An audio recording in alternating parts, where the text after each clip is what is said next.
Hello everyone, my name is Shami. We hope you all are doing well.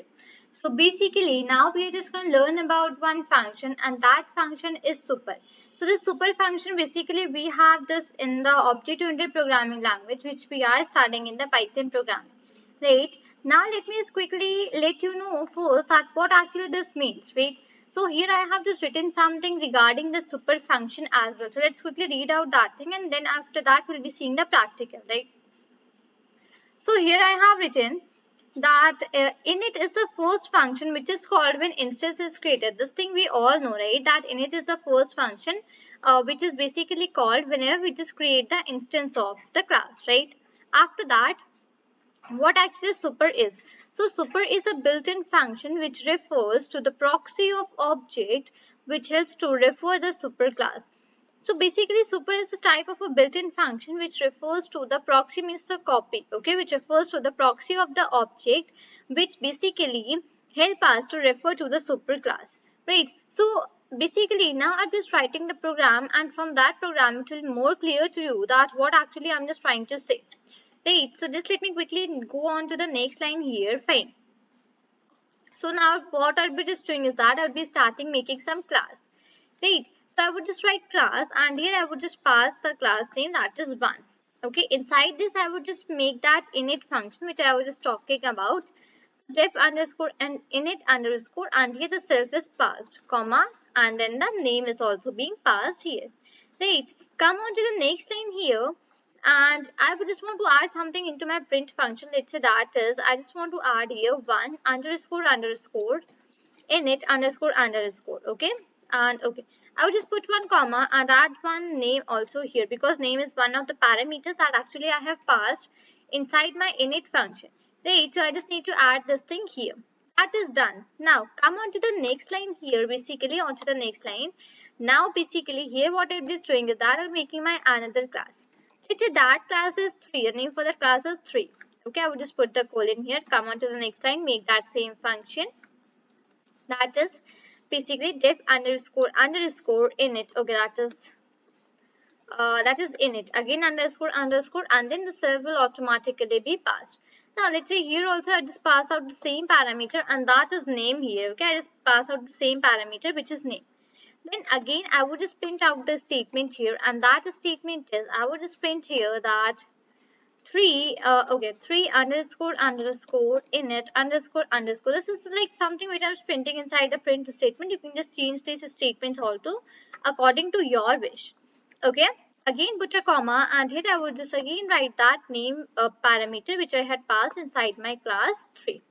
Now just have a look that I'll be making my third class here.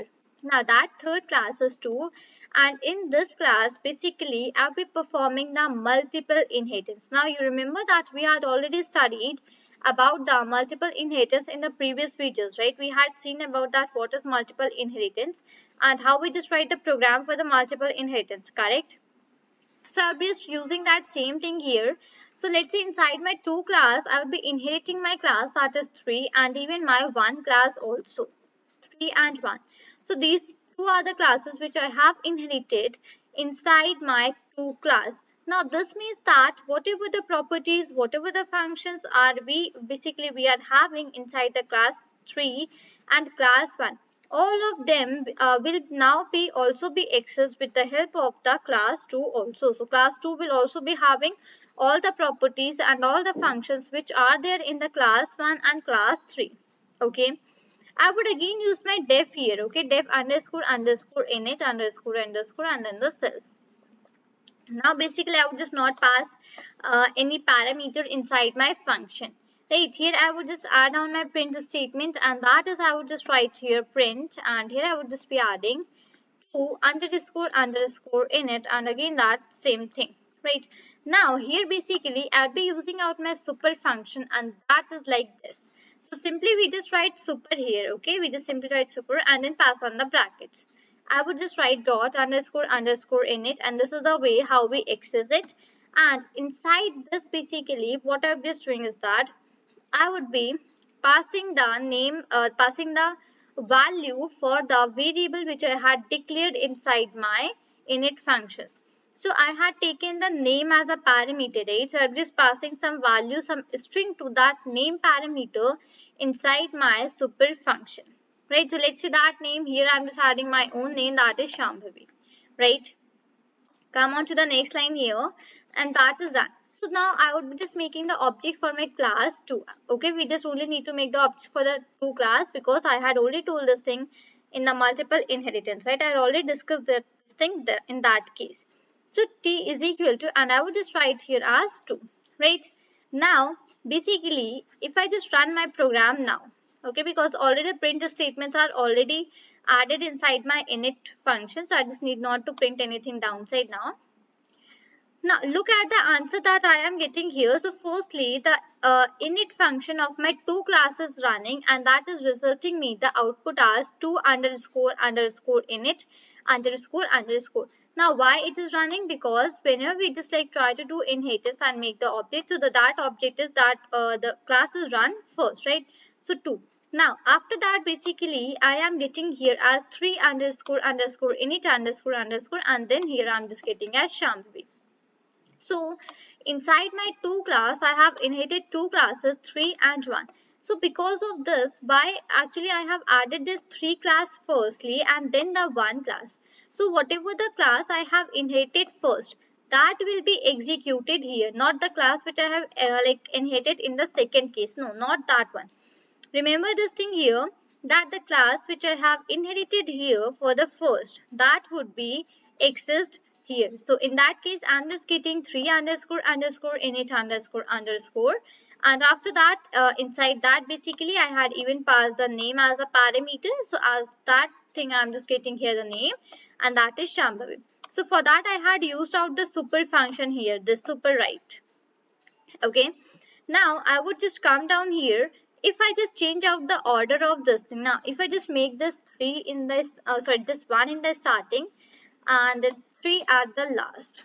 Okay, and now if I just run out my program here, so now I have a look that basically first I am getting 2. Let me come down. First I am getting 2, and after that now I'm not getting 3. Instead of that 3 I am getting 1. Why? Because I have inherited this 1 at the first position than the second position. So in the second I have inherited 3, and in the first position I have inherited the 1. Right, this is clear. I hope this is clear to each and every one of you. Now basically we had one more thing here, and now if we just want to see that what is the basically order of executing of my classes, what is the order that basically here it is following. So for that basically we have a function, and that is I will just add it here. So inside the print statement I would write 2. Okay, 2 dot, and that is underscore underscore MRO underscore underscore. So this MRO is actually used for finding out the order of the execution of my classes. Now it means that what is the order for my classes execution, like which class will be executed first, after that which one, after that which one. So this underscore underscore MRO tells me this thing. Let me quickly run out my program here and show you the same thing. Let me increase the size here. Okay, so see, firstly it is giving me that the class main under dot 2. So it is saying me that the 2 class will be executed first, after that 1 class, and after that the 3 class. Now why it is basically giving me that order? Because at last firstly here I have entered my 2 class, so that would be executed for the first. After that I have inherited my 1 class for the first position, and then I have inherited my 3 class. So this is the reason that why it is giving me that firstly 2 will be executed, after that 1, and after that 3. If I just change out this order, and if I just make it 2, 3 at the starting and 1 at the second position. Now if we just take out the MRO order, now basically it will be giving me that first 2 will be executed, after that 3 will be executed, and then 1 would be executed. Because here in the where I have just performed my inheritance for my multiple inheritance where I have done, so in that case I had just given the order that basically 3 I have given it first and 1 is given first. So basically all the things here depend on the order which you are giving. The class which you are inheriting first will be executed first, and the class which you are inheriting secondly, that will be executed secondly. Right. So I hope you just got the idea about the superclass and even as the MRO function. Let me quickly repeat out the definition which I told you in the starting. So that was super is a built-in function which refers to the proxy of object which helps us to prefer the superclass, right? So super is basically a built-in function. It is a type of a built-in function which refers to the copy of the object and which basically help us to refer to the superclass. Right, so I hope you have just got a clear idea regarding this superclass and super function, right? So this is all for this video. Till then, thank you and take care.